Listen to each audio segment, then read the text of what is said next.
Okay, I'm back. I'd say bye to Jules. Do the FE stuff, you know. Let's see what homie has to say. Right on the borderline of P. So I can see myself weaving in and out of different cognitive functions. I'm moving in and out. As a result. So I can relate to that. The problem is, and I have friends that do this to me all the time, you probably do too, like, you just love playing devil's advocate. I don't. I'm trying to have a conversation with you because I need to solidify what I think, and I'm using you and a healthy debate with you to do it. And unfortunately, most people get exhausted by that level of intellectual discourse. They just do. Not everybody wants to have an intellectual conversation with you 24/7. Thanks for telling me. Although you probably could. You're so helpful. Lastly, one of the things that makes you, if you haven't figured out ENTPs, I'm pointing out the fact that you're kind of hard to deal with sometimes. Me? When you're around, and it depends on who. If you're around a bunch of yous, you're fine. You can have these intellectual debates all night, every night, and you'll enjoy it and have a ball. When you get around some of the other personality types that process and make decisions more differently than you do, you can exhaust them. So the first thing there is be around people that are like you. Be around ENTJs and INTJs who can get into these discourses with you. What? And maybe even consider that for your dating situation.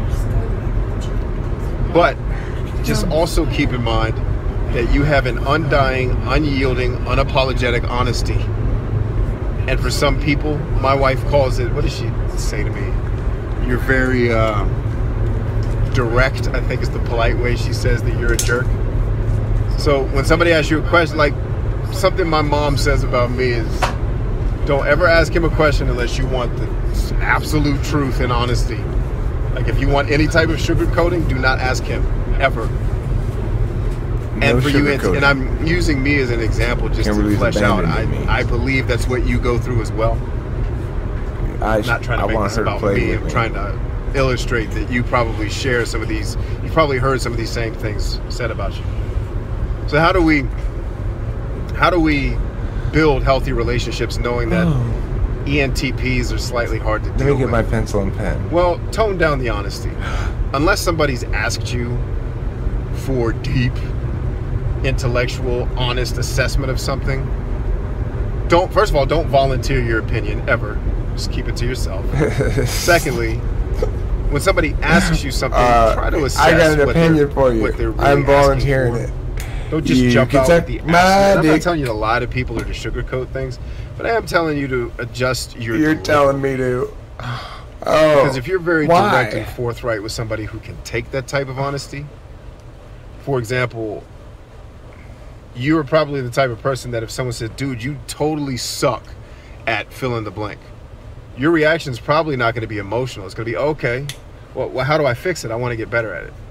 Most human beings, when they hear, dude, you suck at something, they're going to get defensive. Your personality type, probably not so much. Just because of the way you process information.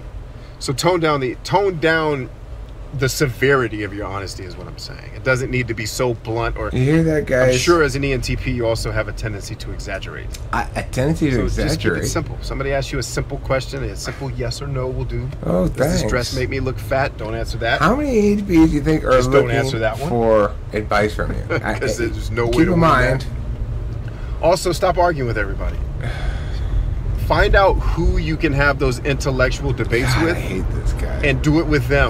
Don't turn everybody, especially not someone you're pursuing for a relationship, into your sounding board for your crazy brain.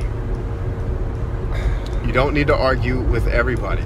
No, you only need to argue with people you need to argue who with. You can have the intellectual conversations with. And frankly, when it comes to dating, mating, looking for love, find somebody that can put up with you. You are particularly hard to deal with sometimes, depending on where you fall on the scale. Now, on the same tip, you're also very lovable, extremely lovable person. Very, very, very charming. But you can also come across as a jerk, even when you don't tend. That's okay. It's not number one priority in life to come across. When it comes to you want to come across, dealing with a dating situation, just temper yourself. Don't change yourself. I've said it a million times in these videos. We're not changing who you are because you can't. This guy, you're how God made you. To get chicks, the way it works, right? And if you're one of the people that doesn't believe in God, you're how your DNA made you. Okay? I go with God. That's my thing. So that's his thing. Tone down the arguing. Figure out who you can have those conversations with and have it with them. Beautiful thing here too is that's the number one response I have to it. It really sums up well what I feel like. He's just fuck you. I mean, fuck off. You're such an asswipe. It's impossible to imagine standing near you and not telling you harsh truths. But I'm not normally saying anything that mean. Not used to saying things mean to people ever, really. Not like that. But he's just so... He just makes me want to say, fuck you, to him. I don't know. Maybe it's just the rancorous old man in me. Steaming forward to say, fuck you. You and your advice. I don't want your goddamn advice. Alright, see what else we got here. Everybody fears something, and what you fear is ridiculous in the eyes of other people. So if you're an EJ and you fear self-hate and you're not good enough and no one ever likes me, that's kind of understandable. If you're an IP and you fear tribe hate, that I think I'm so full of myself, but wait a minute, I think the tribe doesn't see how really good I am, and you start getting all freaked out about you and the tribe again, that's kind of understandable. And then if you're an IJ and you're over-controlling everything, and you obsessive-compulsive disorder, and you're organizing everything, whether it's abstract or sensory, and then a big tidal wave of chaos knocks you on your ass, everyone else is like, I can kind of see that coming. That guy kind of deserved that. But then you're an EP, and then you fear control, and all the other three types are looking at you like, why the hell do you fear control? Why do you feel rules, dude? To the EP, that is like the Antichrist. Now, that doesn't make any sense if you're not an EP. So today we're going to look at the ENTP, in particular what they fear. We've been talking about the human needs, gather, organize, identity. This guy's good. I've been asked about him before. He's good. I've not really watched this shit before. Tribe, etc. But it's deeper than that. It's not just like, I prefer gather or organize. Like, no, listen, like, people are psychotically afraid of their demons. This reoccurring problem is constantly chasing me. It doesn't matter how many friends I have, where I move, how old I am, what school I go to. Depression always finds me. Anxiety always finds me. So let's go to Google, look at ENTPs in particular of what they're not. ENTP, what's this? Puns and jokes, incredible bullshit, what if, interesting idea. Well, this one's actually pretty accurate. Here we go. So you get these profiles of, here's what an ENTP is, he gives it a nice big long story, and they're this, they're that. This is just kind of an anecdotal, almost a horoscope. Not totally a horoscope, there's a lot of truth in here, but it's just kind of written that way. It's very relatable if this is you, or if you think this is you. If you see something positive, that's me. If you see something you struggle with, that's me. Problem is, a lot of non-ENTPs can read this and relate to it, which is why so many people get their type wrong. They're not an ENTP, they read this profile, they see a lot of things that they relate to, like, oh my god, it's me. Do you really want to do to fuck somebody up? This would be fun. Is take these profiles, print them out, and change types around. Watch that. What can you use to really track an ENTP? What really makes an ENTP work? One of the things on the checklist I'm looking for is this person a double decider or not? Now, the ENTPs kind of give themselves away because they're double decider. What's that mean? The ENTP has TI and FE in the middle. And so think of it almost like a 60-40 ratio. So they can fire back and forth between their T and their F, and they can fire back and forth between their identity, TI, and the tribe, FE. Now, we found half the ENTPs out there tend to favor their TI, and the other half tend to favor their FE. This is why you'll see some ENTPs that are more introverted, some are more extroverted, things like this are playing out. So when an ENTP is talking, they're very calm with their deciders. It's kind of like their baseline. We talked about that before, the coffee shop and tracking their kind of their brainwaves. Is they're going to be firing back and forth between themselves and the tribe, themselves and the tribe, themselves. And so they'll kind of like jab at the tribe and then jab at themselves. They'll kind of pump themselves up and then pump up their friends. They're not getting these wild swings that they don't know who they are. They don't know how they relate to the tribe. That's the IPs and the EJs. Why? Because their deciders are on the poles, and that's what gives them away. They're telling the punchline of the IP and the EJ is them talking for an hour, and they're basically trying to talk out who am I and how do I relate to the tribe. The EP is doing the same thing the other way around. He's very calm about himself and the tribe, and then he's also showing off NE. Oh, I learned this pattern and I saw this, and let me change the subject. He's jumping around from idea to idea to idea, or technically concepts and patterns, insights, observations, not technically ideas. But then what's he really struggling with? If you're really listening to an ENTP, he's like, I'm having a hard time organizing. I'm having a hard time knowing which one to narrow down. Because as soon as I go to work on one, I see 10 more ideas, and then I get that boost of dopamine, and my top saver function kicks on, and NE, I see more options, and I can't turn that off. And so this problem of control, organizing, self-discipline becomes a larger and larger and larger problem. So the ENTP and ENFP are going to be freaking out over sensory control. Why? Because it's the opposite of their first function. NE is I want more abstract patterns, I want more options, and SI is the reverse. It's like, hey, stop. Take your abstract pattern, write that down for me. Be like, shit, I don't know how to write this down. In fact, when you're done writing it down, I want you to organize it in a list of 1 to 10, prioritizing which one's the best, which one's like, wait, what? They're all good in their own way, and the NE is exploding, and the SI is trying to control that. Then the same way around with the ICJ and ISFJ, that is, they've controlled all the sensory, and then you ask them, hey, what's the connections between this top 10 list you did here? Like, connections. They're all separate individual parts. Like, no, these are kind of the same. So where they connect, how can you do more with that? What are some more options? More. What the hell are you talking about? So let's go down to the ENTP's function stack real quick. So you got that lead NE, that's gonna be the most powerful thing hitting you in the face, is their constant obsessive need for more observations. So they're not technically ideas, they're observations. NE is an observer function. The TI is the decider function. The TI is technically the idea, the reason. So the NE will look at all these patterns, all these ideas, all these options, all these possibilities, and the TI will narrow in, ooh, I really like this one for these reasons. This one connects to my identity for these reasons. And so they'll get obsessed about some area, whether it's computers, business, whatever it is, and they'll have their long set of solid reasons that are tied to their identity. So when you cross their reasons, you're crossing their very soul, and that's when they get very aggressive. It's not like a TE person, you attack the reasons like, I don't care, I have 100 more. So depending on the ENTP, they may be very happy and positive about engaging with the tribe and their values, and a little bit more shy and insecure about their ideas, or they're the other way around. They're very confident with their ideas and their identity, and they're a little bit nervous and hard to engage with the tribe and dealing with the tribe likes. But again, the balance is either 60-40 or 40-60. But here's where you can really, this will be the strongest thing slapping you in the face when you get to know somebody, is an ENTP is going to be fearing control. I'm upset that they're making us park our cars this way. I'm upset that they're making us use this kind of language, or they're adding these rules, or they're taking this away, or making us do that or that, so they can get a little bit more sensory clear about what exactly they're afraid of. And for most people, you don't even take them seriously. Like, you're an ENTP, you can do anything. Why would you be afraid of a few fucking rules on paper? But to them, it's the biggest demon in the world. Wow, that's extremely accurate, Dave Superpowers. Right on the money. Why did you go up there to heckle her for? Because she came down to the club and heckled me. I give her a taste of her own medicine. Oh, yeah! You gave her a taste of medicine. Do the INFJ and ENTP make a good pair? If so, why? Stick around for today's show to find out.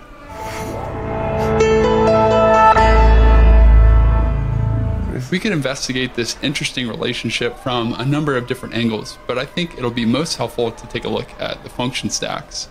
If you're not familiar with function stacks, briefly, most people know about the 8 personality preferences that are part of Myers-Briggs personality theory, which include 4 pairs of opposites: introversion and extroversion, intuition and sensing, thinking, feeling, and judging and perceiving. These preferences can...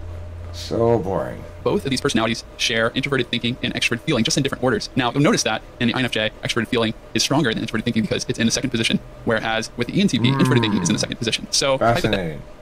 You don't want to waste a lot of money on anything, so they'll come up with really creative ways to save money, and they may even get something used or inexpensive and go for savings versus quality. It could be argued just because they value saving over getting the best thing out there. So this too can create some conflict because they'll be coming from different perspectives. Finally, the extrovert-introvert dichotomy can also be a challenge as well. So if there's not balance and healthy tension between the two, and if the INFJ is demanding that the two stay inside or don't spend too much time exploring or meeting new people or connecting with others, that's going to drain the ENTP and eventually frustrate him or her. And on the opposite side of things, if the ENTP is always demanding that the INFJ... Yeah, it's fine. Hey, what's up guys? This is NT Support. I'm Nathan. I'm Kyle. And I'm Michael. So today we're going to be talking about sister types. So a sister type, I'm ENTP, Michael is INTP, and as you can notice, NTP, that's what we share in common. The I and the E are different. This is what you call a sister type. And what that is that you share all the same cognitive functions, but the order is a little bit different. So for me, it's NETIFESI, and for Michael, it is TINESI and FE. Hello everyone, my name is Megan Laboda. I'm an ENFJ, and I'm going to continue on my series of things that I've learned about life by observing insert personality type here. Today, I'm going to talk about ENTP.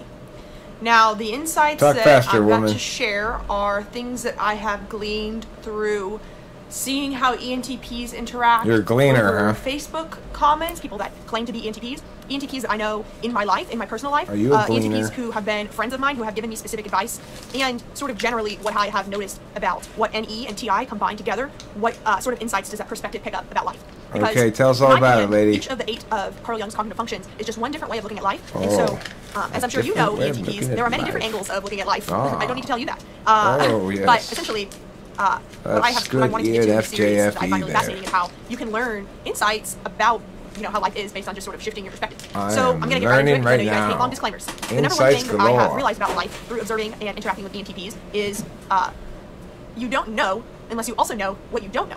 ENTPs, in my experience, are really afraid of the unknown unknowns out there. And a lot of them use that term a lot where they say, well, there's the known knowns and then there's the known unknowns, but then there's also the unknown unknowns. And so an ENTP isn't really confident in their perspective unless they have converted as many of those unknown unknowns into at least known unknowns, hopefully known knowns. ENTPs never stop questioning their perspective. They don't. Whenever they land on a perspective, that doesn't mean they have stopped questioning, because ENTPs know how many unknown unknowns there are, and so they're going to continue to ask questions and continue to put their own perspective and the perspective of others underneath the microscope to sort of make sure that they aren't leaving out any unknown unknowns that could just whack them in the face unexpectedly.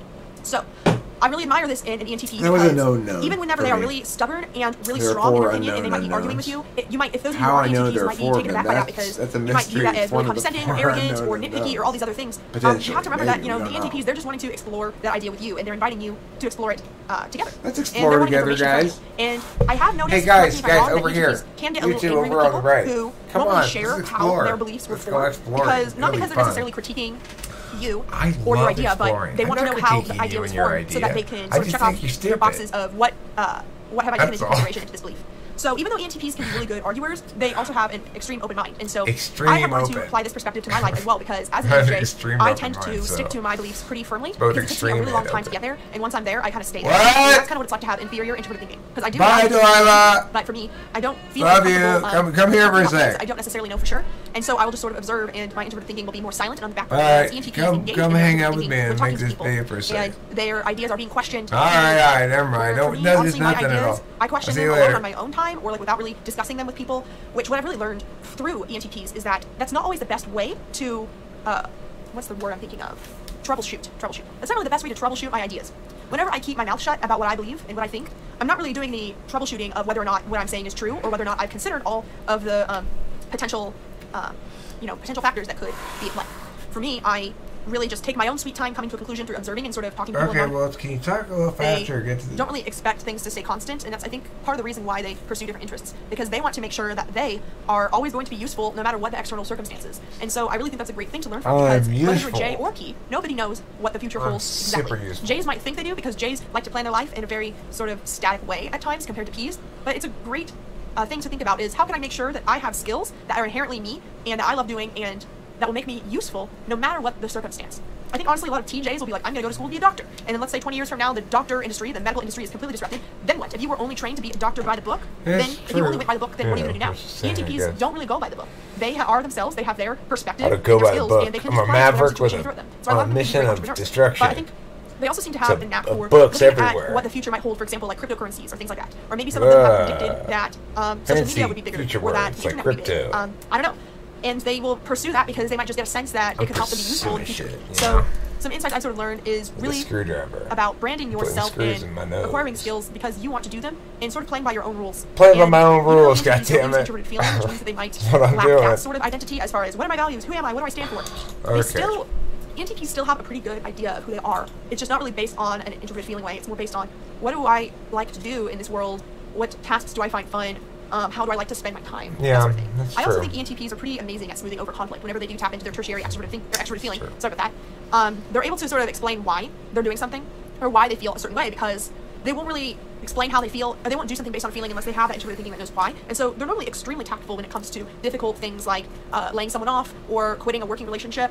A lot of them seem to have a little harder of a time, like going through a breakup necessarily, because they might not really know how to do that tactfully. But in some scenarios, they can smooth things over, and especially in the group environment, they can smooth things over pretty well. And another thing I really like about them, I think that we can all learn from, is that everyone has a reason for why they do things. It might not be a good reason, but everyone still has a reason, even if they aren't aware of it. And ENTPs, in my experience, correct me if I'm wrong, they tend to view life that way, where they kind of expect other people to have reasons for why they're doing things, and they treat them as such, and they're curious about those reasons, and they're always trying to discover those reasons. And I think that can be a really fruitful way to be, and a really easy way to grow, because if you recognize... That's pretty correct, pretty positive, pretty ENFJ, What about hey there, thanks for tuning into my channel. Just finished up an awesome dinner party with my family, and now What? Self-awareness is the key to a happy marriage. Hey there, thanks for tuning into my channel. Just finished up an awesome dinner party with my family, and now I'm here in my office getting the old tools ready to go to the weapons range. That's right. Hopefully here in the near future I'm going to be going to the important thing I struggled, right? He struggled, but what he learned was discipline. Discipline, goddammit. Discipline. If you're not having enough discipline, you're lacking discipline, and that's your problem. You need to be disciplined. It's a pledge. Mark my words. If you're not disciplined, then how are you going to be successful? I mean, duh. What you need are some goals. You need some goals and some discipline, and you need to kick your own ass a little bit. You need to just I mean, people come to me all the time, they say, Eric, can you use your wisdom to tell me what to do? And I say, yes, I can. Back when I was in the military, well, it wasn't really the military, it was Cub Scouts, but it's like the military. I earned several of those badges before I quit. And during my time in Cub Scouts, I realized something. Cub Scouts is stupid. That's what I realized. Anyway, what was I talking about? Discipline, right? The important thing in life is to be self-disciplined in all things. So that's why this is the only marijuana market I'm going to smoke at all for the next 10, 15 seconds. So, you know, there's some discipline involved in this process.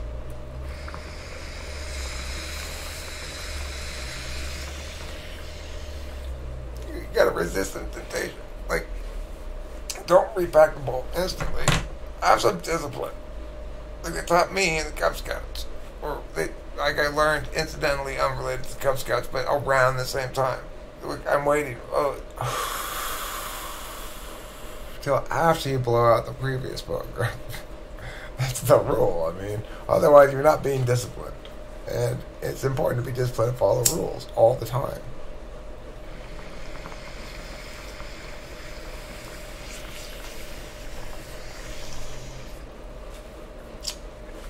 Okay, so all you losers out there who aren't disciplined enough. First of all, I got mine. I'm going out to the range. Going to the stabbing range. It's a lot easier than the shooting range. I still don't hit the bullseye, but I get pretty close, you know? So anyway, I gotta go. I gotta go to the stabbing range right now. And after that, going to the the gym, I call it, which is back here to this chair. Anyway, see you later. Thanks for watching. Don't forget to eat plenty of cheese.